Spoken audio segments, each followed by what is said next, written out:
ધજા માટે ઉપયોગ કરાયું 4800 મીટરનું કાપડ.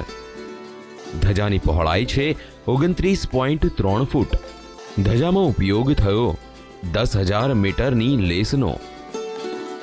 ભક્તિની આસ્થા અને શ્રદ્ધા સાથે જોડાયેલી છે મા અંબાની આ વિશાળ ધજા. આ ધજા બનાવવાની તડામાર તૈયારીઓ સુરતમાં શરૂ થઈ ગઈ છે. મા અંબાના પવિત્ર ધામ અંબાજીના ઘુમ્મટ પર આ વિશાળ ધજા ફરકાવવામાં આવશે. 3,900 ફૂટ લાંબી આ ધજા આશાપુરા મિત્ર મંડળ દ્વારા તૈયાર કરવામાં આવી રહી છે. અગાઉ પણ 1,551 ગજની ધજા માતાના મઢે ચઢાવાઈ છે, ત્યારે આ વર્ષે સૌથી લાંબી ધજા બનાવવાનો નિર્ધાર આ મિત્ર મંડળે કર્યો છે, જેની તૈયારીઓ જોરશોરથી શરૂ થઈ ગઈ છે. જો કે હજુ પણ આ ધજાને સંપૂર્ણ રીતે તૈયાર થતા થોડો સમય લાગશે.